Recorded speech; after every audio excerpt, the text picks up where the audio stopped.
আসসালামু আলাইকুম রহমতুল্লাহ। সুপ্রিয় দর্শক, গত 2-3 দিন আগে জামাতে ইসলামীর মজলিসে শুরা সদস্য অধিবেশন অনুষ্ঠিত হয়েছে। তো সেখানে আমিরে জামাত উদ্বোধনী বক্তব্য দিয়েছে, সেই ভিডিওটা আপনাদের দেখাচ্ছি। তো ওই বক্তব্যের মধ্যে অনেকগুলো বক্তব্যের মধ্যে জামাতে ইসলামের আমির ডাক্তার শফিকুর রহমান সেনাবাহিনীকে বিতর্কিত করতে নিষেধ করেছেন। এই কথাটা বলেছে যে আপনারা সেনাবাহিনীকে বিতর্কিত করবেন না। সেনাবাহিনী আমাদের গর্বিত সেনাবাহিনী, ইতিহাসের গুরুত্বপূর্ণ বাঁকে তাদের অনেক মর্যাদাপূর্ণ অবদান রয়েছে। বাংলাদেশের স্বাধীনতা আন্দোলনের মধ্য দিয়ে আমাদের এই সেনাবাহিনী গড়ে উঠেছে। কোনোভাবে কোনো কার্যক্রমের মাধ্যমে, কারো কোনো পদক্ষেপের মাধ্যমে আমাদের এই গর্বের প্রতিষ্ঠান বিতর্কিত হোক, এটা আমরা চাই না। আমরা চাই যে এই প্রতিষ্ঠানের মর্যাদা অক্ষুণ্ণ রেখে তারা দেশ এবং জাতির সেবায় তারা নিয়োজিত থাকবেন। এতেই দেশের গৌরব, সেনাবাহিনীরও গৌরব। আমরা আমাদের সেনাবাহিনীকে সেই গৌরবের জায়গায় রাখতে চাই এবং এই জায়গা কেউ ক্ষতিগ্রস্ত করবেন না, সেই দিকে আমরা আশা রাখতে চাই। সেনাবাহিনীকে নিয়ে যে কোনো ধরনের মন্তব্য করা থেকেও বিরত থাকা উচিত বলে আমরা মনে করি। এই বিষয়টা একটা দেশের সার্বিক নিরাপত্তার সাথে সংশ্লিষ্ট। সেনাবাহিনীকে বিতর্কিত করলে একটা স্বাধীন দেশ বড় ধরনের ঝুঁকিতে পড়তে পারে। আমরা সেই সমূহ বিতর্ক থেকে আমাদের প্রিয় গর্বিত সেনাবাহিনীকে আমরা মুক্ত রাখতে চাই। আল্লাহ তাআলা এই কাজে আমাদের সকলকে সহযোগিতা করুন এবং যার যার জায়গা থেকে এই বিষয়টা উপলব্ধি করার তৌফিক আল্লাহ তাআলা আমাদেরকে দান করুন। তো এই কথা নিয়ে আবার দেখলাম যে বিভিন্ন দলের নেতাকর্মীরা জামাতে ইসলামের আমিরের উপরে দোষ দিচ্ছে। তারা বলতেছে যে ওয়াকরুজ্জামানের সাথে নাকি আমিরের হয়ে গেছে, লেনা দেনা হয়েছে, ওয়াকরুজ্জামানের সাথে জোট করেছে, এই সেনাপ্রধানের সাথে এই আমিরে জামাতের অনেক কিছু হয়ে গেছে তলে তলে, এইরকম করে সোশ্যাল মিডিয়াতে তারা গুজব ছড়াচ্ছে। তো আমিরে জামাত কি ওয়াকরুজ্জামানের কথা বলেছে, সেনাপ্রধানের কথা বলেছে, নাকি সেনাবাহিনীর কথা বলেছে? আমিরে জামাত সেনাবাহিনীর কথা বলেছে। আমরাও সেনাবাহিনীর কথা যেটা বলি, সেনাবাহিনী আমাদের প্রাণের সংগঠন, সেনাবাহিনীর কোনো দোষ নাই, কিন্তু সেনাপ্রধানের দোষ। আমিরে জামাতও সেটাই বলেছে, সেনাবাহিনীকে বিতর্ক করবেন না। সেনাপ্রধানকে নিয়ে যদি আপনাদের কিছু বলার থাকে অবশ্যই বলবেন। সেনাপ্রধান উনি একটা সংগঠনের প্রধান, উনি রাজনীতিতে নাক গলাচ্ছে এবং বিভিন্নভাবে ষড়যন্ত্র করতেছে, ভারতের সাথে আঘাত করতেছে, সব কিছু করতেছে। তো এই কারণে আমিরে জামাত বলছে যে সেনাবাহিনীকে আপনারা বিতর্কিত করবেন না, যদি সেনাপ্রধানের সম্পর্কে বিতর্ক থাকে সেগুলো বলবেন। তো প্রিয় দর্শক, এই বিষয় নিয়ে গুরুত্বপূর্ণ আলোচনা করেছেন এবং সব কিছু ভেঙে চুরে বলে দিয়েছেন আমাদের বড় ভাই সৈয়দ মাসুক। তো চলুন আমরা তার ভিডিওটা একটু দেখে আসি। আসসালামু আলাইকুম ওয়া রাহমাতুল্লাহি ওয়া বারাকাতুহু। কথা কিন্তু ক্লিয়ার। আমরা সেনাপ্রধান ওয়াকারুজ্জামানের দুষ্ত্রুটি নিয়ে তার বিরোধিতা করছি, আমরা সেনাবাহিনীর বিরোধিতা করছি না। কথাটা, মেসেজটা ক্লিয়ার রাখবেন। অনেকে কিন্তু পেস লাগাইয়া ফেলেন, সোশ্যাল মিডিয়ায় লেখালেখি করতে গিয়ে সেনাবাহিনীকে মিলিয়ে ফেলেন। না, সেনাপ্রধান এক জিনিস আর সেনাবাহিনী অন্য জিনিস। সেনাবাহিনী হলো আমাদের গর্বের, আমাদের সন্তান। এই বাহিনী 5 তারিখ আমাদেরকে বাঁচিয়ে রেখেছে। এই বাহিনীর হুঙ্কারি শেখ হাসিনা দিল্লি পালিয়েছে, কিন্তু সেনা প্রধানের না। সেনা প্রধানের ইচ্ছা ছিল শেখ হাসিনাকে রাখার, কিন্তু তার পিছনে যেই বাহিনী, যেইগুলা তার দিকে তাক করা হয়েছিল, ওই তাকের কারণে তিনি তাড়াতাড়ি হেলিকপ্টারের ব্যবস্থা করেছেন, তারপরে দিল্লির ফ্লাইটে উঠিয়ে দিয়েছেন। তাহলে কথাটা ক্লিয়ার, মেসেজটা ক্লিয়ার থাকবে আমাদের। আমরা সেনাপ্রধান ওয়াকারুজ্জামানের কুকর্ম যেগুলা আছে, খারাপ কাজ যেগুলা আছে, সেইগুলার সমালোচনা করছি। তাও কিন্তু আমরা 5 তারিখ থেকে কয়েক মাস সমালোচনা করি নাই। যখন কয়েক মাস পরে এসে একের পর এক তার কার্যকলাপগুলা দিল্লির সাথে মিলে যাচ্ছে, ওই যে ফুল স্টপ বলা, ওই ফেব্রুয়ারি মাসের ওই ফুল স্টপ থেকে তার মুখোশটা উন্মোচিত হয়েছে জনগণের সামনে। তাই ওই ফেব্রুয়ারি থেকেই কিন্তু আমরা তার সম্পর্কে অনুসন্ধানে যা দেখতে পাচ্ছি এবং যেই তথ্যগুলা পাচ্ছি, আজ পর্যন্ত 57 জন সেনা অফিসারের পরিবারের সাথে তার যে একটা সুসম্পর্ক হওয়া দরকার, সেটাই তো সে করেন নাই। তার নিজের বাহিনীর জন্যই তো সে দুশ্মনী করেছে। যদি 57 জন এই পরিবারকে তিনি কিছু করতেন, দেখার মতো কিছু করতেন, চাঁদের আলোর মতো কিছু করতেন, তাহলে আজকে আমরা বিশ্বাস করতাম এই ওয়াকারুজ্জামান দিল্লির না, উনি ঢাকার। উনি যে দিল্লির মুখোশ পরে আমাদেরকে পরিচালনা করতে চাচ্ছেন তা কিন্তু সর্বশেষ এই 3 দিন আগে তার বক্তব্য থেকে আরো পরিষ্কার হলো। এই পরিষ্কার হওয়া থেকে জামাতের আমির, উনি একজন সিনিয়র মানুষ, উনার কোনো সমালোচনা আমি করব না। উনি আহ্বান জানিয়েছেন যে সেনাবাহিনীকে যেন আমরা বিতর্কিত না করি। ওনার আহ্বানের সাথে আমরা দ্বিমত নয়, আমরা ওনার আহ্বানের বাহিরেও কথা বলি নাই। আমরা কথা বলেছি সেনা প্রধান এবং তার সঙ্গে সাথী টপ 10 কয়েকজনকে নিয়ে। এই কয়েকজনকে দিয়ে একটি বাহিনী হয় না, কয়েক হাজার, আমাদের কয়েক লাখ সেনাবাহিনী আছে। তাদের মধ্য থেকে ওই হাতে গোনা 10 জনকে বাদ দিয়া দিলে সেনাবাহিনীর কোনো কিছু যাবে আসবে না। শোনা যাচ্ছে এই ক্রাইসিসটা, এবারের ক্রাইসিসটা, গত 3 দিনের ক্রাইসিসটা সমাধানের জন্য সর্বোচ্চ ভূমিকা পালন করছে জামাতের আমির ডাক্তার শফিকুর রহমান। এই জন্য ওনাকে আমি ধন্যবাদ দিচ্ছি। ক্রাইসিসটাই উনি ভূমিকা পালন করছে। একদিকে সেনাবাহিনীর সাথে লিয়াজু করছেন, অপরদিকে বিএনপির সাথে লিয়াজু করে বিএনপির ডক্টর খন্দকার মোশাররফ হোসেন স্যারকে সেখানে পাঠিয়েছেন। এটা উনি লিয়াজু করেছেন। ওনার যেহেতু তারেক রহমান, বেগম খালেদা জিয়ার সাথে লিয়াজু করার সুযোগ আছে, ওই সুযোগে উনি সর্বোচ্চ লেভেল থেকে সিদ্ধান্ত দিয়েছেন বিএনপির কারা কারা সেখানে যাবেন। সেখানে কিন্তু দুজনই ঢাকা বিশ্ববিদ্যালয়ের শিক্ষক ছিলেন। ডক্টর মঈন খান ছিলেন, তারপরে ডক্টর মোশাররফ স্যার ছিলেন। এই দুজনকে কিন্তু আমি ব্যক্তিগতভাবে শ্রদ্ধা এবং সম্মান করি। কিন্তু এক পাশে ছিলেন ওই ব্যবসায়ী চাটগায়া, ওই আমির খসরু, যেটা নাকি শেখ হাসিনার সময় লক্ষ লক্ষ টাকা সে বাংলাদেশের ব্যাংক থেকে লোন পেয়েছিলেন। আরেকটা ছিলেন ভারতে, একদম ভারতে অবস্থান করতেন, সেই সালাউদ্দিন আহমেদ ছিলেন আরেক পাশে। তো এই সালাউদ্দিন আহমেদ আর আমির খসরু নিয়ে কিন্তু আমাদের মন্তব্য আছে।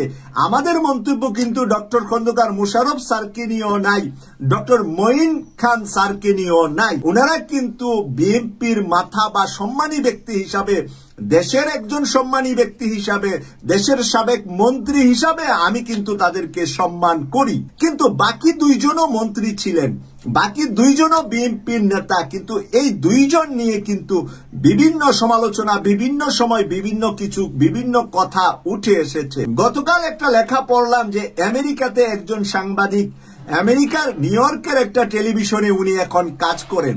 এর আগে বাংলাদেশে উনি সাংবাদিক ছিলেন, বিএনপির সমর্থিত সাংবাদিক। প্রত্যেকটা সাংবাদিকেরই একটা কথা বলার ভিতরে কোনো না কোনো দলকে ওনার মনের ভিতরে লালন করতে পারেন, বা ওনার কথা থেকে, লেখনী থেকে আমরা বুঝতে পারি। তো ওই সাংবাদিক কালকে আমেরিকা থেকে লেখলেন যে উনি ভারতে গিয়েছিলেন। ভারতে যখন সালাউদ্দিন সাহেবের সাথে উনি দেখা করার সুযোগ পেয়েছিলেন, এবং উনি শিলিগুড়ির একটা বাড়িতে যেখানে সালাউদ্দিন সাহেব থাকতেন, ওই বাড়িটা উনি দেখে প্রথমে অবাক হয়েছিলেন যে এরকম বিশাল রাজকীয় বাড়িতে আসামি কিভাবে থাকে। সালাউদ্দিন আহমেদকে তো পুশ করা হয়েছে, পুশ ইন হয়েছেন ভারতে। তাহলে পুশ ইন যিনি হয়েছেন ভারতে, উনার নামে মামলা, উনাকে আদালত বাংলাদেশে আসতে দিচ্ছেন না, ভারতের কারাগারে আছে।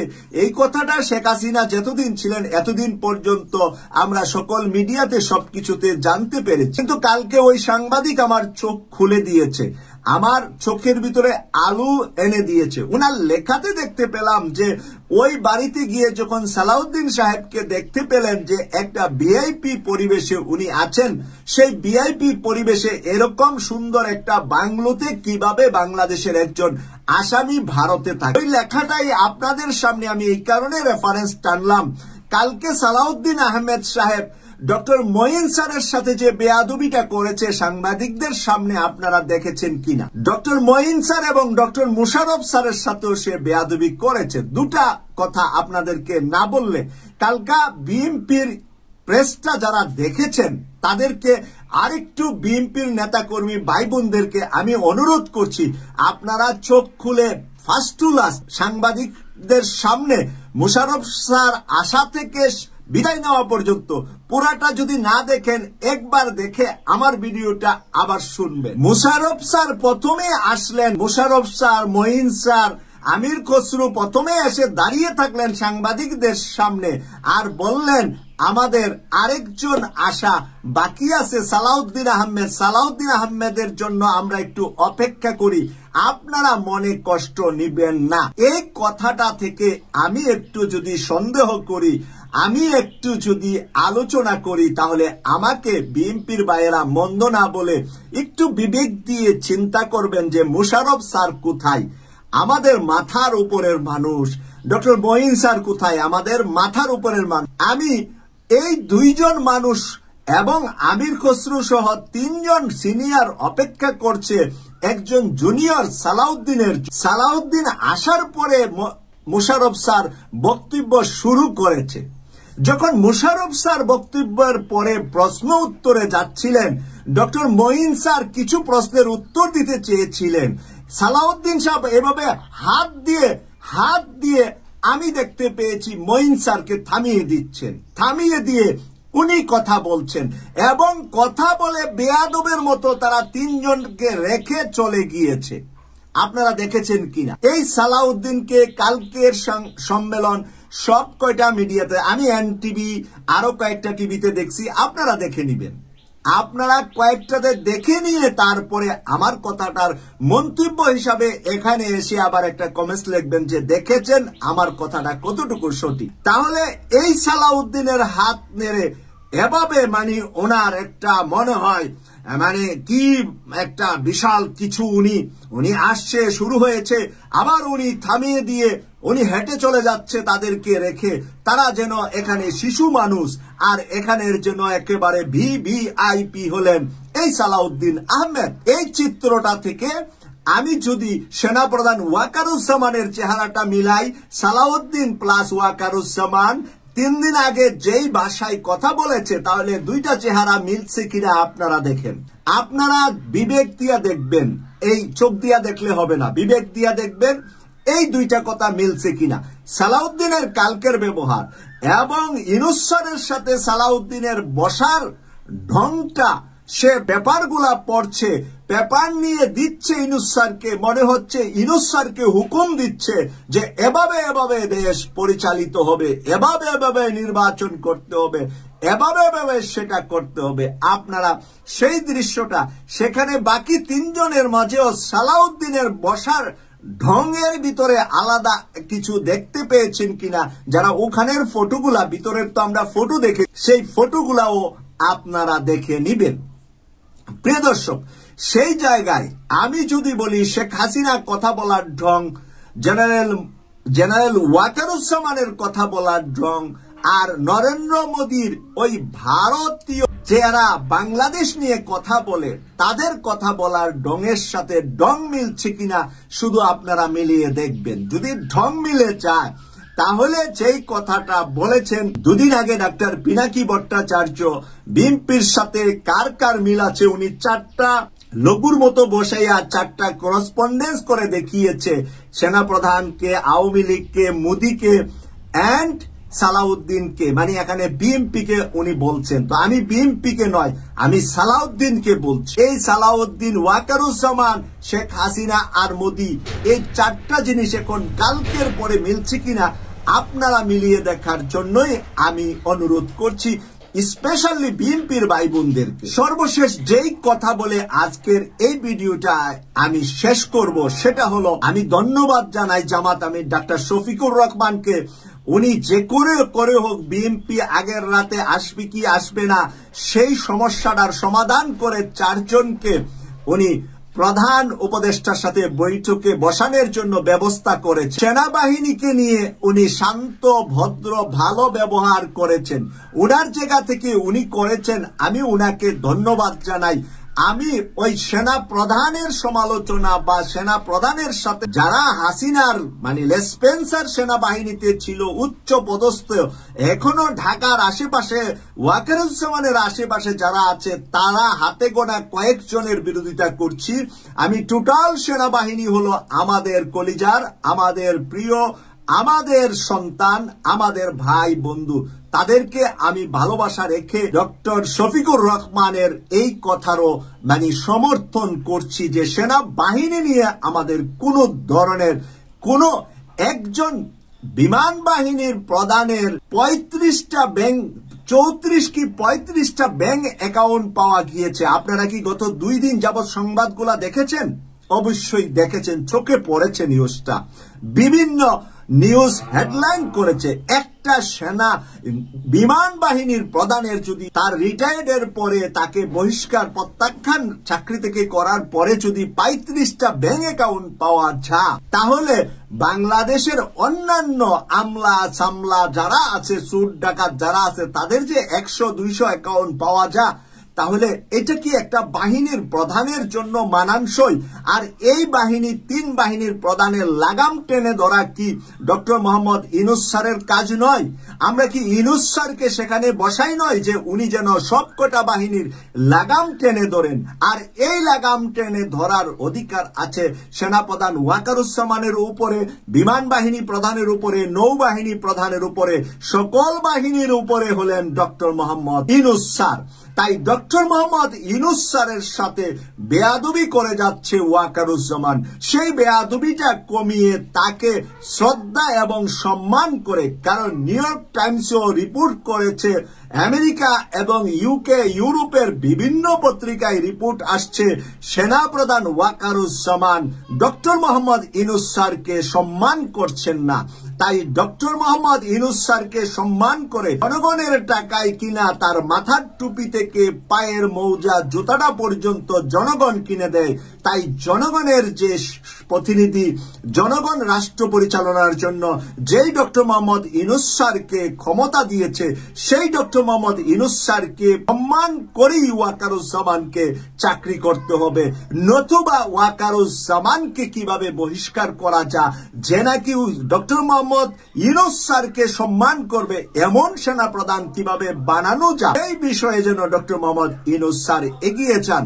আমি বিশ্বাস করি গতকাল উনি 3টা প্রধান দলের সাথে বসেছেন আলাদাভাবে, আজকে 8টি রাজনৈতিক দলের সাথে বসবেন এবং আপনাদেরকে 48 ঘন্টার কথা গত রাত্রে বলেছি, এখন থেকে 12 ঘন্টা আগে আপনারা অপেক্ষা করেন। আগামী 36 ঘন্টা বাংলাদেশের নতুন সূর্য, নতুন আলো দেখতে পাবেন। আলোটার নাম কি হবে, আলোটা কিভাবে আলোকিত হবে তা দেখার জন্য আর 36 ঘন্টা অপেক্ষা করবেন।